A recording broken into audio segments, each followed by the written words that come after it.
अब वो करेंगे चतुरस्र नाट्यगृह का लक्षण, और उसके बाद त्रस्र, और इतना ही है बस द्वितीय अध्याय। ठीक है, चलिए।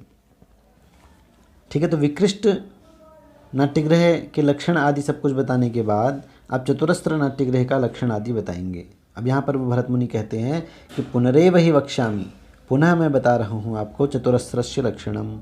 अब मैं आपको जो है चतुरस्र नाट्यगृह का लक्षण आपको अब बताऊँगा, जो कैसा हो, समन्ततश्च कर्तव्या हस्ताद्वात्रंश देवतु, जो कि 32 हाथ का हो। ठीक है, और समन्ततश्च मतलब समभूमि पर हो। उसी प्रकार से जिस प्रकार से विकृष्ट नाम का जो नाट्यगृह का निर्माण करने के लिए समभूमि हमने ली थी, और जो भी उस समय पर नियम अपनाए गए थे उन सब से युक्त हो। शुद्ध भूमि विभागस्थो, भूमि का शुभ भूमि विभागस्थो, शुभ नक्षत्र योग करण आदि में, शुभ पंचांग में, शुभ तिथि में, शुभ मुहूर्त में जो है उस भूमि का विभाग आदि किया जाए। विभाग का मतलब कितने माप का विभाग किया जाए। और नाट्यज्ञ और नाट्य मंडप है, किसके द्वारा, नाट्यज्ञों के द्वारा। किसका, नाट्य मंडप का। और कौन से नाट्य मंडप का, चतुरस्र नाट्य मंडप का। ठीक है, तो चतुरस्र नाट्य मंडप के निर्माण के समय जो है वो लगभग जो चीज़ें होंगी वो जो भी नियम फॉलो किए जाएंगे वो सब विकृष्ट नाट्य मंडप के समय किए गए जो नियम हैं, पाले गए जो नियम हैं, उन्हीं का जो है यहाँ पर उनको फॉलो किया जाएगा। और वही बातें यहाँ पर वो बता रहे हैं कि लेकिन ये जो होगा ये 32 हाथ का होगा। वो 64 हाथ का था, 64 और 32, लेकिन ये 32 हाथ का है। इसकी लंबाई 32 हाथ है और इसकी चौड़ाई भी 32 हाथ की ही होगी। ठीक है, आगे वो बताएंगे। अब बता रहे हैं कि यो विधि ही पूर्व मुक्तस्तु, कि जो विधियां हमने पूर्व मुक्तस्तु लक्षणम मंगलानी च, लक्षणम माने परिमाप, ठीक है, आकार, परिमाण, ये सब चीज़ें, इनके बारे में जो कुछ भी पहले हमने बताया था, जो है मांगलिक विधि विधान आदि जो कुछ भी बताए थे, विधियाँ आदि जो बताई थी विकृष्ट नाट्यगृह के लक्षण में, वही जो है विकृष्टे तान्य शेषाणी, विकृष्ट नाट्य मंडप के समय जो नाट्य मंडप के निर्माण के समय जो बताई थी चतुरस्री भी कार्य, वही विधि, वही लक्षण जो हैं, वही मंगल कार्य जो हैं चतुरस्र नाटक के मंडप के निर्माण के समय भी फॉलो किए जाएं। ठीक है, और क्या कह रहे हैं कि चतुरस्रम समं कृत्वा सूत्रेण प्रविभज्य च, मतलब कि चतुरस्रम मतलब चतुरस्र नाट्यगृह का जो क्षेत्र जो होगा वो परिमाण जो होगा वो कैसा होगा, समम कृत्वा, सम होगा मतलब 32 चौड़ाई और 32 लंबाई, मतलब चौकोर होगा ये। ठीक है, तो चतुरस्र नाटक जो होगा वो क्या होगा, वो चौकोर होगा, 32 गुणा 32 का इसका जो होगा परिमाप होगा। ठीक है, सूत्रेण माने होता है उस धागे से इसको अच्छी तरह विभाजित कर लेना चाहिए। और आगे कह रहे हैं कि बाह्यतः सर्वतः कार्यो भित्ति श्लिष्टेष्ट का दृढ़ा, कि बाहर से जो है सभी कार्यों को करके भित्ति ही जो दीवार होगी वो कैसी होगी, दृढ़ा माने मजबूत होगी। और किससे बनाई होगी, श्लिष्टेष्ट का मतलब कठोर जो हैं ईंट जो हैं उनसे बनाई गई एक दृढ़ दीवार का निर्माण किया जाएगा बाहर की ओर से। ठीक है, और अंदर से जो कार्य किए जाएंगे उस दीवार के अंदर जो कार्य होंगे उनको जो है रंगपीठस्यो परिस्थिता, मतलब रंगपीठ के भीतरी जो कार्य होंगे उनको जो है जो प्रयोक्तृभि ही माने जो प्रयोग करने वाले हैं, जो बनाने वाले हैं, उनके द्वारा 10 स्तंभा 10 खम्भों से युक्त बनाना चाहिए। अंदर 10 स्तंभों का निर्माण करना चाहिए और वो स्तंभ ऐसे हों जो शक्ता मंडप धारणे, जो उस चतुरस्र नाट्य मंडप को धारण करने में शक्ता माने समर्थ हों। ठीक है, अब वो कह रहे हैं कि स्तंभानाम बाह्यतश्चापि सोपानाकृति पीठकम, मतलब स्तंभानाम बाह्य, स्तंभों के बाहर की ओर भी जो है सोपान आकृति पीठकम, एक ऐसा पीठक बनाया जाए। ठीक है, ऐसी जगह बनाया जाए जिसमें सोपान आकृति, सोपान माने होते हैं सीढ़ियाँ। ठीक है, तो सीढ़ियों के आकार की इस तरह से जो है वो बनाया जाए, किस चीज़ के लिए, प्रेक्षकाणाम निवेशनम, दर्शकों के बैठने के लिए। और वो किस चीज़ से बनाई हो, इष्ट का दारू भी कार्यम, या तो ईंटों की बनाई हो या लकड़ी की बनाई हो, और इस तरह से उनको बनाया गया हो प्रेक्षकों माने दर्शकों के देखने के लिए, जो सोपान आकृति मतलब सीढ़ियों के आकार की हो, इस तरह से उठती हुई हो। और ये इसलिए बनाई गई हो क्यों, ठीक है, कैसा हो ये, हस्त प्रमाणे रुत्सेधई, एक एक हाथ के परिमाण से, एक एक हाथ के प्रमाण से उत्सेधय माने ऊपर उठती हुई, कहाँ से, भूमि भाग से, समुत्थितई, तो एक एक हाथ के नाप से ऊपर उठती हुई सीढ़ियों के आकार का जो पीठकम माने बैठने के लिए जो है प्रेक्षकाणाम निवेशनम बैठक बनाई जानी चाहिए। ठीक है, दर्शकों के बैठने के लिए, जैसे कि आजकल के सिनेमा हॉल में होती है। ठीक है, उसके बाद क्या हो, रंग क्यों बनाई जाइए, क्योंकि रंग पीठावलोक्यम तु, जिससे क्या हो, रंगपीठ जो है वो कुर्याद आसनम विधिम, जो आसनजम जो वहाँ पर प्रेक्षक बैठे हुए हैं उनको विधि पूर्वक या अच्छी तरीके से जो है रंगपीठ वहाँ से दिखाई दे। क्योंकि अगर सारे समतल होकर बैठ जाएंगे तो रंगपीठ नहीं दिखाई देगा, तो एक एक हाथ ऊपर करके इस तरह से वहाँ पर वो बैठेंगे। फिर कह रहे हैं कि षडन्यानंतरे चैव स्तंभान पुनः स्तंभान यथा दिशम, तो दिशा के अनुसार जो है वह पुनः स्तंभानी, स्तंभों का फिर से कितने स्तंभों का, षडन्यानंतरे।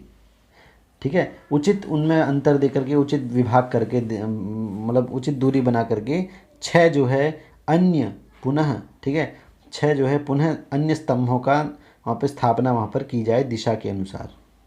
ठीक है, और उनको भी विधिना स्थापयेद यज्ञो, विधि पूर्वक उनको स्थापित किया जाए, और ये जो स्तंभ हों ये दृढ़ हों, मतलब मंडप को धारण करने में समर्थ हों। अब वो कह रहे हैं कि वहाँ पर जो 6 खंबे रखे हुए थे उनके ऊपर फिर से जो है 8 खंबे और रख दें, और खंबे स्थापित करें।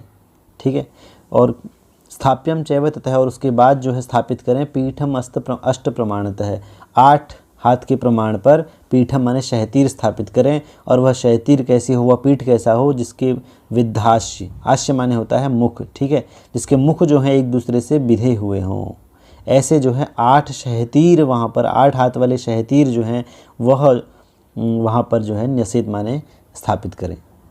ठीक है, मतलब वहाँ पर जो है 8 हाथ की दूरी पर, 8 हाथ के प्रमाण पर जो है पीठ स्थापित करें, शहतीर स्थापित करें, और वह शहतीर कैसी हों, वह विद्धाश्य हों, एक दूसरे के मुंह उससे बिधे हुए हों, और ऐसे 8 हाथों वाली शहतीर को वहाँ पर जो है स्थापित करें। ठीक है, फिर कह रहे हैं कि तत्र स्तंभा प्रदातव्यास्तज्ञर मंडप धारणे, मतलब मंडप धारणे, मंडप को धारण करने में समर्थ, और धारिणी धारणा, धारिणी माने होता है छत, छत को धारण करने में समर्थ हों। तो जो छत को धारण करने में समर्थ हैं और मंडप को धारण करने में समर्थ हैं, ऐसे जो स्तंभ हैं वो क्या हों, प्रदातव्यास, उनको भी प्रदातव्य, उनको भी जो है अलंकृत करना चाहिए, उनको भी जो है अलंकारों से सुशोभित करना चाहिए। और अलंकार क्या हो, शालस्त्रिभिः, मतलब कि शालस्त्रिभिः माने होता है काष्ठपुतलियाँ। तो काष्ठपुतलियों द्वारा उन धारणी, मतलब छत को धारण करने वाले और मंडप को धारण करने में समर्थ जो स्तंभ हैं उनको भी जो है काष्ठपुतलियों से जो है अलंकृत कर देना चाहिए। उसके बाद जो है नैपथ्य गृह का जो है कार्य वो प्रारंभ करना चाहिए प्रयत्नपूर्वक, जिस तरह से जो है विकृष्ट नाट्य मंडप में नैपथ्य गृह का निर्माण किया था प्रयत्नपूर्वक, उसी प्रकार यहाँ पर भी चतुरस्र में भी नैपथ्य गृह का कार्य करना चाहिए। और लेकिन यहाँ पर क्या होगा, अब यहाँ पर इन 2 शब्दों के कई अलग अलग अर्थ निकालते हैं अलग अलग जो राइटर्स हैं, अलग अलग जो व्याख्याकार हैं। द्वार, यहाँ पर एक अर्थ यह निकल रहा कि द्वारम चैकम भवेत् तत्र, कि उस नैपथ्य गृह में, चतुरस्र के नैपथ्य गृह में एक ही द्वार होगा जो रंगपीठ पर प्रवेश करने के लिए होगा, और मतलब एग्जिट करने के लिए भी यही होगा। लेकिन कुछ व्याख्याकार कहते हैं कि द्वारम चैकम, इसका मतलब यहाँ पर यह है कि एक जैसे 2 द्वार रखने चाहिए। द्वारम च एकम, एक जैसे ही 2 द्वार वहाँ पर रखना चाहिए, एक प्रवेश के लिए और एक एग्जिट के लिए, एक एंट्री के लिए, एक एग्जिट के लिए। अब भरत मुनि कह रहे हैं कि जनप प्रवेशनम, मतलब जो देखने के लिए दर्शक आएंगे, प्रेक्षक आएंगे, उनके प्रवेश के लिए भी अभिमुख्य न माने रंगपीठ के सामने जो है एक अन्य माने एक अन्य द्वार और उन्हें बनाना है, कार्यत माने बनाना चाहिए। ठीक है, तो प्रेक्षक गणों के प्रवेश के लिए एक और द्वार बनाना चाहिए। और उसके बाद रंगस्याभिमुखम कार्यम द्वितीयम द्वारमेव, जो एक और द्वार बनेगा जो कि रंगस्याभिमुखम, रंग जिसका मुख जो होगा वो रंग पीठ के सामने होगा एकदम। ठीक है, रंगपीठ में प्रवेश करने वाला होगा, और वह किस लिए होगा, वह नाटक जो अभिनेता गण हैं उनके प्रवेश के लिए होगा। तो ये द्वार जन प्रवेश के लिए होगा, और ये दूसरा द्वार जो होगा ये नटों के प्रवेश के लिए होगा।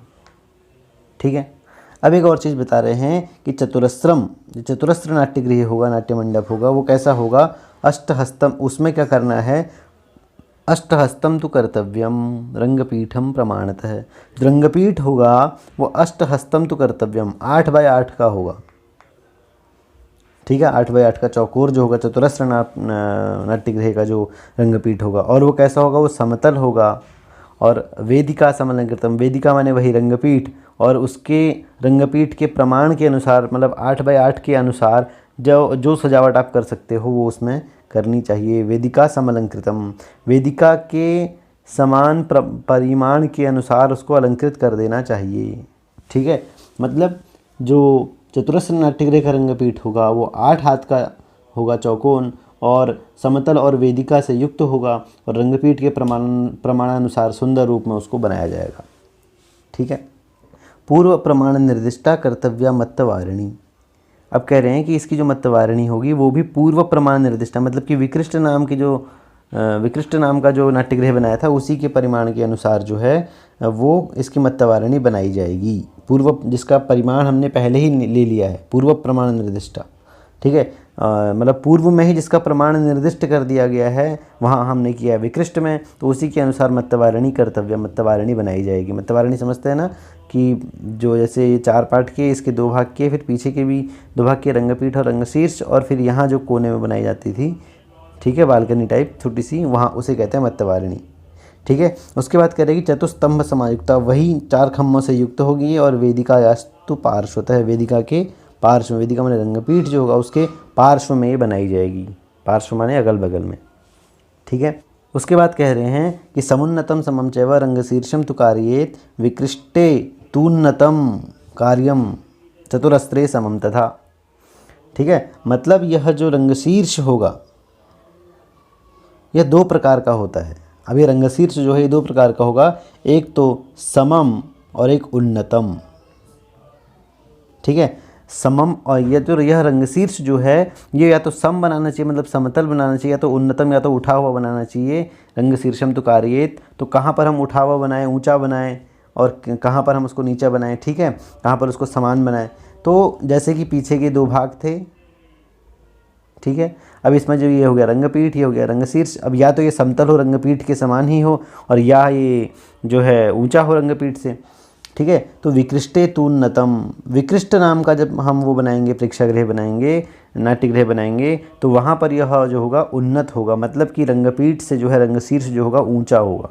ठीक है, कार्यम, और चतुरस्त्रे समम तथा। लेकिन चतुरस्र नाट्यगृह में, जबकि चौकोर जहाँ पर है 8 जो 32x32 का है, इसमें जो होगा रंगपीठ और रंगशीर्ष जो होगा वो समान होंगे, समतल होंगे, एक समान, कोई ऊंचाई नीचाई इनमें नहीं होगी।